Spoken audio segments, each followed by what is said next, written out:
Deus sabe de todas as coisas. Sei que você já disse, mas olha o seu cônjuge aí e fala assim: que bom que você está aqui comigo.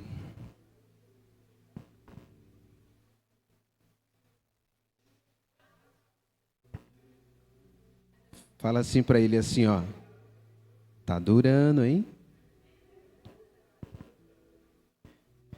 Esse ano também eu e a Dava vamos completar 30 anos de casado. Estou chegando perto do meu pai ali. Só falta alguns anos. Eu corro atrás dele, ele corre também. Amém. Glória a Deus. Hoje é dia 12 de julho, né? A oportunidade que estamos aqui. Agradeço aos irmãos pela confiança e dizer que trago da Igreja Batista Adonai nossa gratidão, né? A nossa oração, a nossa saudação. Estamos de lá, orando pelos irmãos aqui. Creio que os irmãos estão daqui, orando por nós. E assim nós vamos caminhando juntos.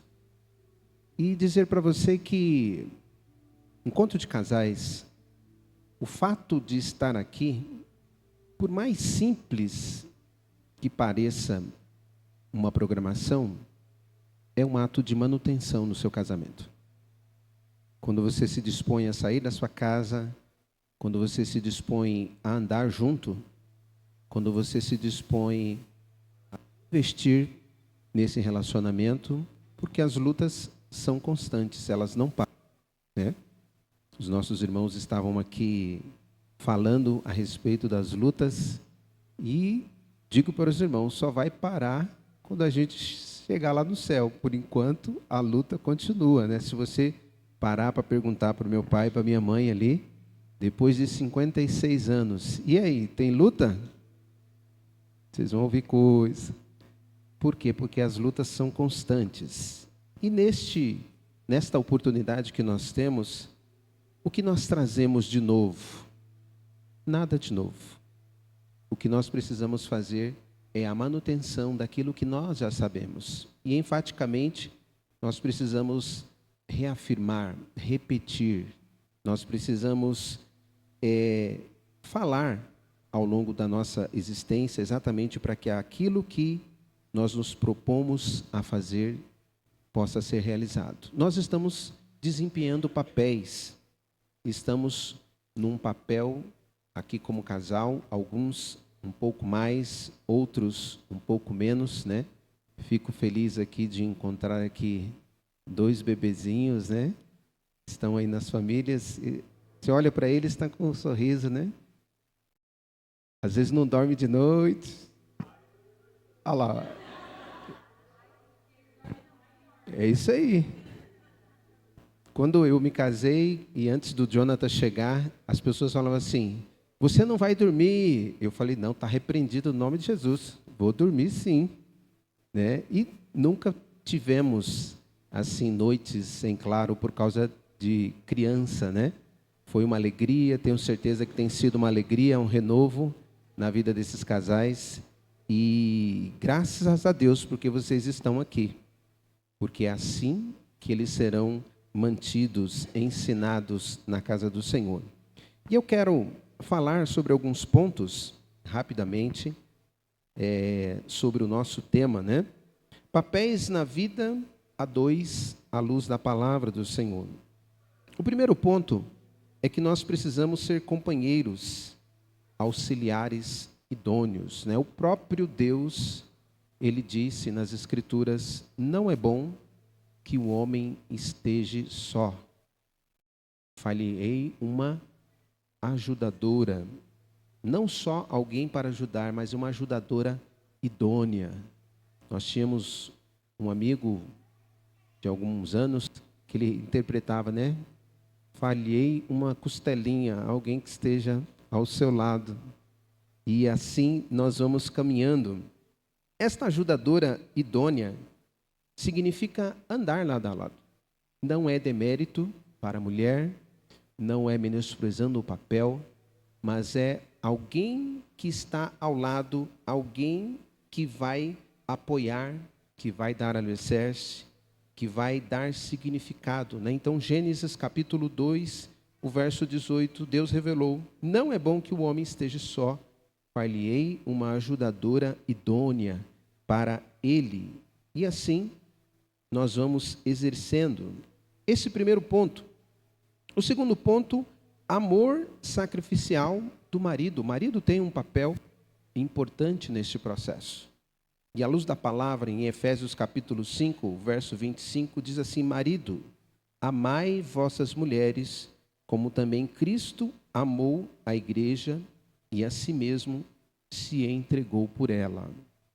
O papel e a posição do marido para com esta ajudadora idônea é se colocar para ser aquele que vai se entregar, que vai amar incondicionalmente, que vai, se necessário for, sacrificar.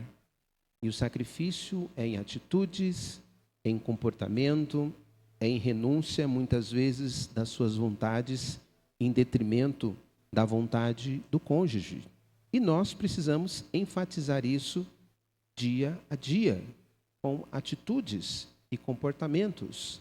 Não apenas saber, mas é colocar em prática, né? O marido, ele é chamado a amar de forma sacrificial, servindo e protegendo sua esposa, assim como Cristo, ele amou e protegeu a igreja. Fala para sua esposa assim, ó, eu vou te proteger.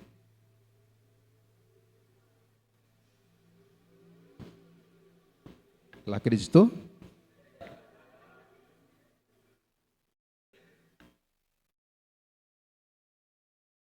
O papel de protetor, às vezes,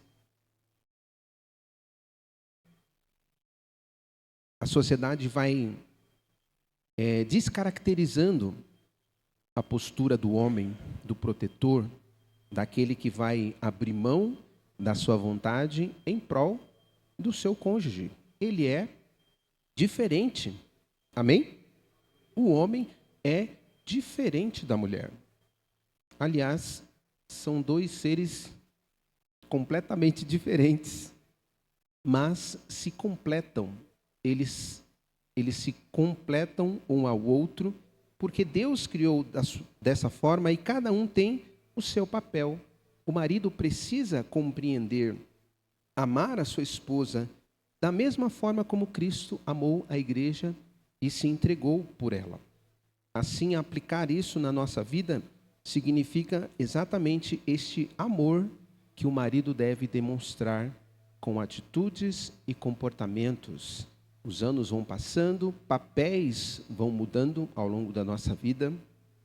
Assim, vamos aprendendo novas coisas, vamos adquirindo novas ferramentas. As experiências que Deus nos permite passar nos faz crescer como um marido, como provedor, como alguém que está assumindo um papel de liderança, um papel que vai desempenhar ao longo da existência. Terceiro ponto: respeito e submissão voluntária da esposa. Em Efésios capítulo 5, verso 22, diz assim: mulheres, sujeitai-vos a vossos maridos como ao Senhor. E aí, novamente, quando a mulher entende o seu papel, quando a mulher compreende a importância que ela tem na vida do marido, dentro do lar, dentro da sociedade, quando ela, emocionalmente capacitada por Deus, ela completa a racionalidade do homem e assim ele faz crescer, o casal cresce, a esposa tem o seu papel de honra. A sujeição não é menor, não é posição subalterna, mas é uma posição de honra, aonde ela está cuidando da vida do seu marido e o seu marido assumindo o papel como Cristo. E assim há equilíbrio, assim há uma ordem estabelecida por Deus e isso vai se desenvolvendo E assim, os dois vão desenvolvendo esta voluntariedade, né? A submissão, ela é baseada no respeito, na confiança e não em opressão. A esposa, ela caminha junto do marido, reconhecendo o seu papel espiritual. A postura da mulher abençoa a casa, abençoa o lar. O contrário disso também é verdadeiro. Alguns pensamentos que estão permeando fora desse ambiente, né? Mentalidades progressistas, feminismo e independência, né? Vamos dizer assim, um empoderamento da mulher que leva ela a tomar um papel que não é o dela. E às vezes ela traz sobre si uma carga desnecessária, uma carga que é para o homem carregar. Ela acaba assumindo e temos muitos problemas hoje na sociedade em detrimento disso.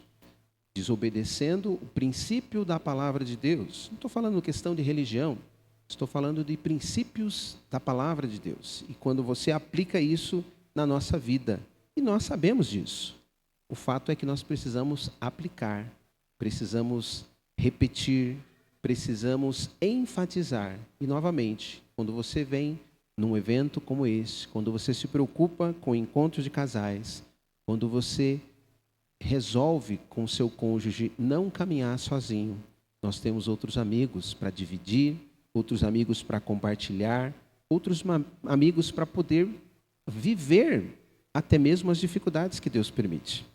Porque você pode compartilhar, você pode chorar junto, você pode sorrir quando vê a conquista, você pode ter apoio porque você tem o seu papel, a mulher tem o seu papel, essa submissão voluntária, ela condiz sobre todas essas coisas.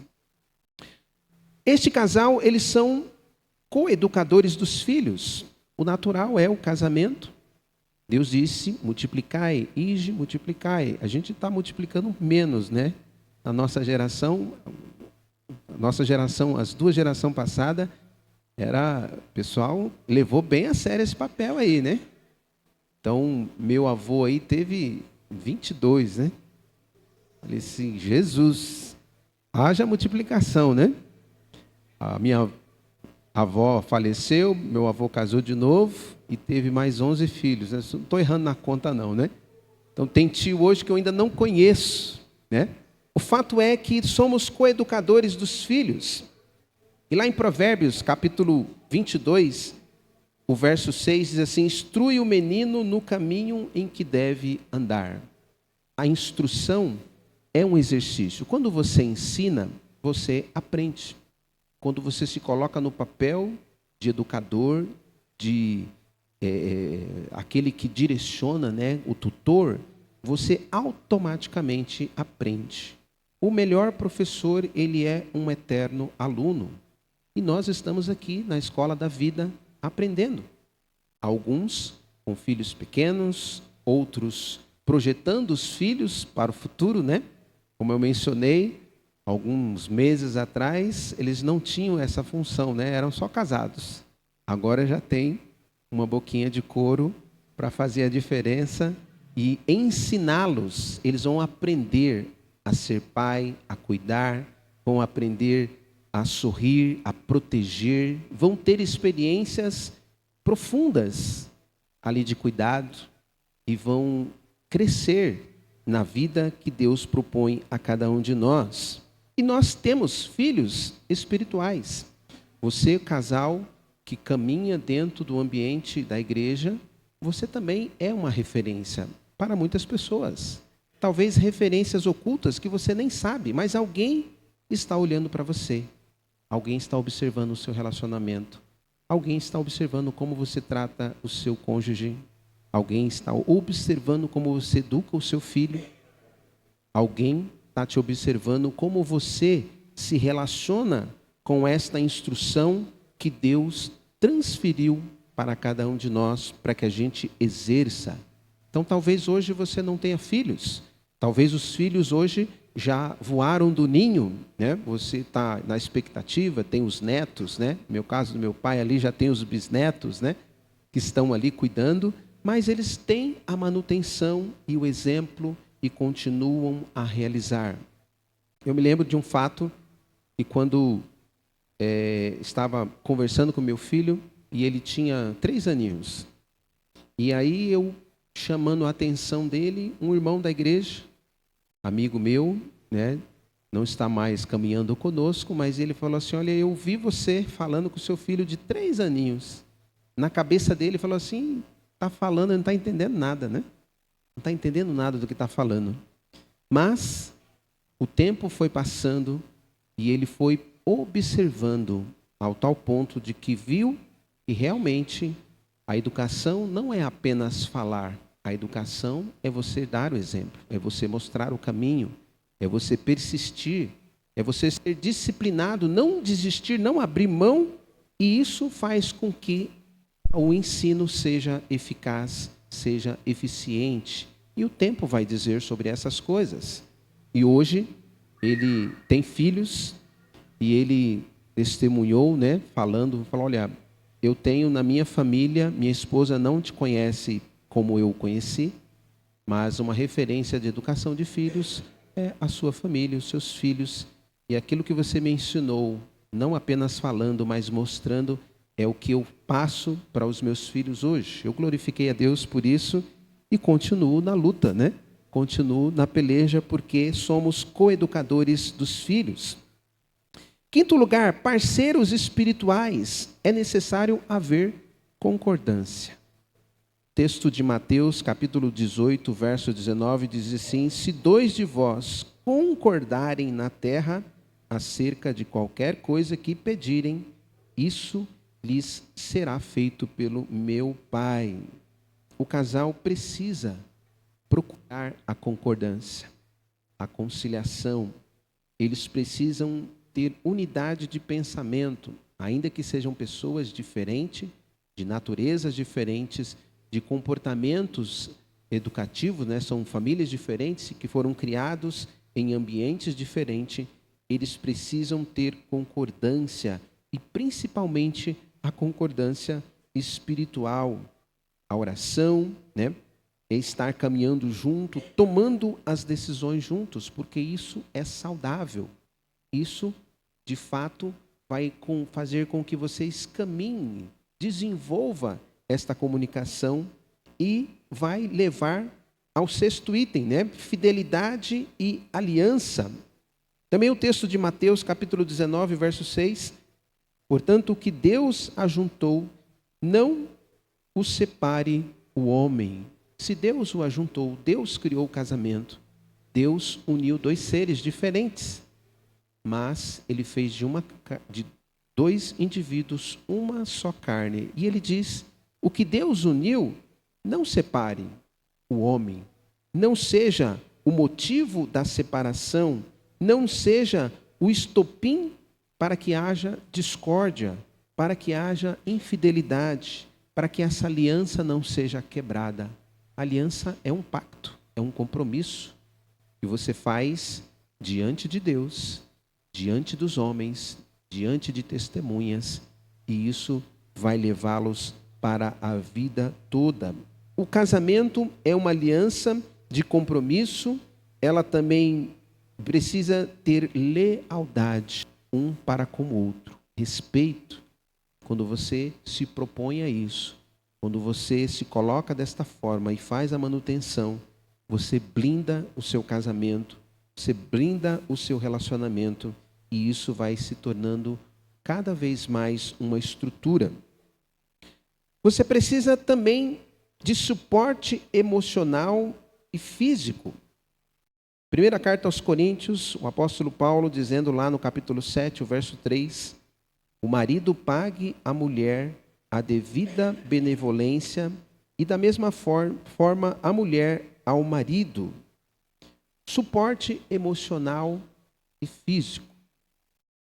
Os pensamentos do marido, da esposa, precisam ser conhecidos um do outro.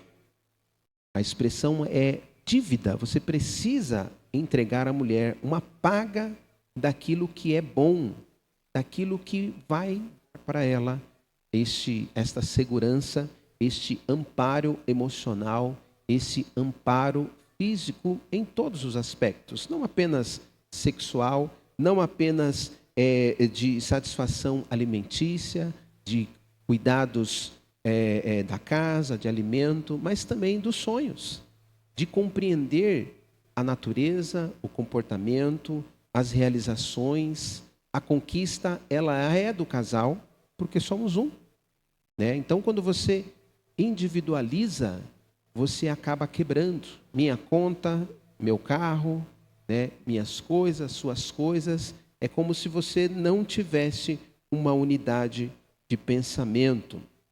Então, é extremamente necessário trabalhar em unidade. Eclesiastes capítulo 10, capítulo 4, verso 9, diz assim: 2 valem mais do que um, porque tem melhor paga do seu trabalho. Aquilo que você constrói junto, aquilo que vocês colocam diante de Deus, aquilo que vocês apresentam para a edificação do lar. As coisas materiais são importantes, elas devem ser buscadas, mas elas não podem jamais tomar o lugar de Deus, não pode se tornar a sua prioridade, porque a Bíblia diz: buscai primeiro o reino de Deus e a sua justiça, as demais coisas serão acrescentadas. As demais coisas vêm em segundo plano. O primeiro plano é Deus. Por quê? Porque estamos aqui de passagem, estamos aqui momentaneamente, estamos aqui em uma transição, aonde neste processo nós estamos marcando vidas. E hoje quero enfatizar a esse respeito, diante desses itens que eu mencionei, aquilo que nós, como fazedores de discípulos, como casais cristãos que estão se relacionando, em como fazer com que a nossa vida, ela reflita na vida de outras pessoas aquilo que Deus colocou em nós. Somos discipuladores. O nosso exemplo vai ser exemplo para outras pessoas. A nossa postura, a nossa disposição de servir ao Senhor, Ele vai continuar mostrando o caminho para aqueles que não têm a mesma maturidade que nós, que ainda não caminharam por esse caminho, que não trilharam ainda estas fases da vida. Aqui tem casais novos, né, que estão experimentando sobre os cuidados do bebê, mas temos aqui outros casais que os filhos já voou do ninho, né? Só todo mundo em casa, e agora você precisa conviver. Você está experimentando uma fase nova na sua vida, mas não significa que o seu ministério como casal, como alguém que dá exemplo, que vai inspirar outras pessoas, ele cessou. Muito pelo contrário, você está vivendo uma nova fase, você está vivendo uma nova etapa desta vida, e isso vai fortalecer a vida de cada um de nós. Recebemos a notícia alguns dias atrás, o falecimento do nosso irmão Nelson, né? E refletindo sobre isso, quando o irmão me convidou, há uma geração que está nos deixando. Jesus está chamando esses irmãos, esta geração está indo e está ficando a nova geração.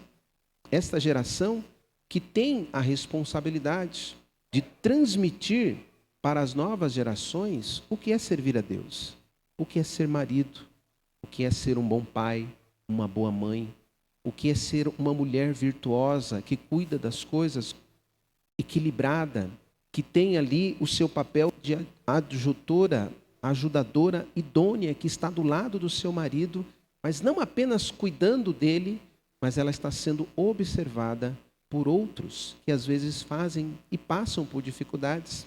Quando nós nos encontramos num ambiente como esse e damos a oportunidade para que o Espírito Santo fale através de nós, ele use a sua vida, as suas experiências, ele usa as suas lutas para que você seja um instrumento e um canal de bênção na vida de outras pessoas. Quando a gente nos debruçamos a orar pelo casal, Clis e Sérgio, nós nos comprometemos ali, orando por aquele processo doloroso, que Deus permitiu e hoje a gente glorifica a Deus. Mas Deus nos permitiu passar por isso. É muito mais fácil quando a gente está junto, quando a gente tem bons amigos, quando a gente tem amigos que a gente pode contar, quando a gente pode chorar, quando a gente pode estar junto. Irmão, vamos sapecar uma carne aí, vamos comer um sanduíche junto, vamos orar uns pelos outros, vamos deixar Deus usar as nossas vidas e assim nós vamos fortalecendo uns aos outros. Eu sempre trago algumas reflexões a respeito de alguns eventos da natureza, né? E estava ministrando num casamento, falei sobre um animalzinho, né? Uma ave chamada ave calau. E hoje eu quero falar sobre o ganso. O ganso que fazem as migrações, grandes jornadas, os gansos percorrem, e eles percorrem essa jornada em um processo chamado formação em V. O primeiro da fila é aquele que recebe toda a carga de vento, e o vento bate nele, né, o princípio da inércia, né, bate nele e ele consegue amenizar. Todos os demais que estão atrás têm um impacto menor. Então ele é o que recebe a maior carga e ele alivia a carga do outro. Ele, como líder, está ali colocando-se na frente, quebrando as correntes da atmosfera e ele alivia. Mas chega um determinado ponto que ele cansa. Interessante que as aves, quando estão voando, geralmente você vai ouvir, né, eles não voam em silêncio, estão fazendo barulho, granando lá, né, aquele barulho típico do ganso, mas é um grito de motivação para que o líder não desista, para que ele permaneça, para que ele continue, porque os outros estão ali dando apoio. Né? Em determinado momento, ele sai daquela formação, ele sai da liderança e ele vai lá para o final da fila e um outro assume o lugar dele e pode descansar, porque ele tem com quem revezar, quem substitui. Quando os irmãos veem o irmão Daniel aqui, a Nádia ministrando, é porque Deus os capacitou para estarem aqui, mas certamente haverá outros que Deus vai levantar, outros casais, e vão olhar para os casais novos e vão dizer assim, ó, eu vou ser o líder por você, quanto Deus permite, mas Deus está te preparando para que você esteja lá na frente. Daqui a pouco está o Kiel aqui, está o Roger aqui, assumindo os papéis, outros irmãos, porque isso é saudável, isso é natural, isso é bom, isso edifica as nossas vidas. E que este exemplo da natureza possam mostrar para nós que se Deus cuida nos pequeninos detalhes da natureza, das aves, né, do céu, Ele traz para nós essa responsabilidade como seres humanos, como homens e mulheres, que Deus nos amou de tal maneira que Ele se deu e veio nesta terra para morrer em nosso lugar. E nós estamos aqui para aprender. E na simplicidade de cada evento, que o Espírito Santo fale ao teu coração, Ele nutra o seu relacionamento, Ele mostre a você qual que é o papel que você está exercendo neste momento. E Deus está usando outras pessoas para te abençoar, mas que Ele quer de você uma postura para quando Ele solicitar e te chamar, você possa dizer, eis-me aqui, pode me usar. Eu quero estar neste lugar, eu quero ser um canal de bênção, eu quero ser um casal, não para ser enaltecido, mas um casal onde possa abençoar a vida de outros casais. Eu tenho certeza que nesta igreja, aqui na Igreja da Graça, tem chegado casais que precisam de cuidados, que precisam se equilibrar, precisam do cuidado através da palavra de Deus para terem as suas vidas restabelecidas. E Ele vai usar a minha e a tua vida, o meu e o teu relacionamento. Ele vai fortalecer os nossos corações. E as lutas que nós enfrentamos neste processo somente são permitidas por Deus, porque elas vão nos auxiliar, nos ajudar a crescer, a se desenvolver, a se fortalecer no Senhor. Ou seja, o casal ele precisa trabalhar em equipe, ele precisa ter uma liderança compartilhada, dentro dos casais e no relacionamento dos casais, a comunicação constante, para que a gente sempre esteja junto, um propósito de unidade e uma ajuda mútua para que esse processo ele sempre seja dado em continuidade.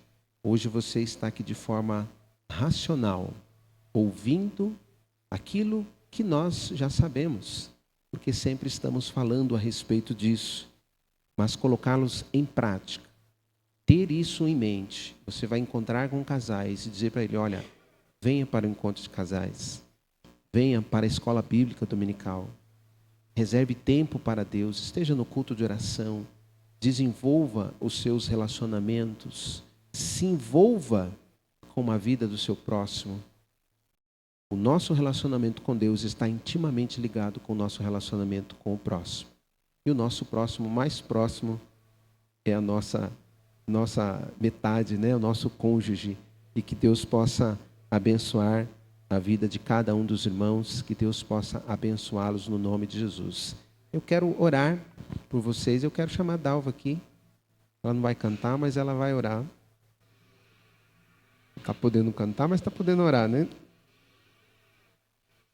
Agradecemos a Deus mais uma vez. Passamos uns dias difíceis aí, né?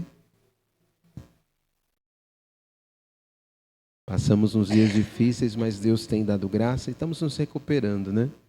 Deus é bom o tempo todo. Nós vamos orar. Se você puder, dá a mão aí para o seu cônjuge. Se você puder colocá-lo nesse momento diante do altar do Senhor, e nós vamos falar com Deus. A Dava vai estar orando aqui. Amém. A voz já está assim, viu, irmãos?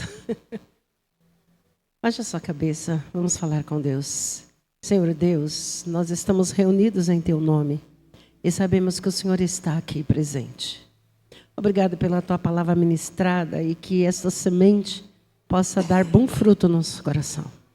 Nos ajuda, Senhor, como cônjuge, a torcer pelo nossa cara metade. Quando ele estiver cansado, a gente amparar para que ele vá além. Nos ajude, Senhor, como igreja, a ter essa atitude um para com os outros, para os nossos irmãos que estão enfraquecidos e para aqueles que estão na frente. Que nós não estejamos sentados com os braços cruzados, mas que nós estejamos os amparando para que possamos ir à frente. A Tua palavra diz que quem anda sozinho vai mais rápido, mas não vai longe, porque é melhor ser dois do que um. Nos ajuda a nos amar, nos perdoar. Senhor, nos ajuda a crescer um com o outro e como família. Nos ajuda, Deus, a criar os nossos filhos nas fases desde quando eles chegam até nós, até quando eles vão constituir a sua família, Senhor. Nos dá sabedoria, nos dá entendimento. Obrigado por esta igreja, obrigado por este lugar, por esta reunião em que o Senhor se faz presente. Obrigado por cada vida aqui, cada irmão que saiu da sua casa para estarmos juntos nesta comunhão. Obrigado, Deus. Eu te louvo e eu te agradeço. Em nome de Jesus. Amém.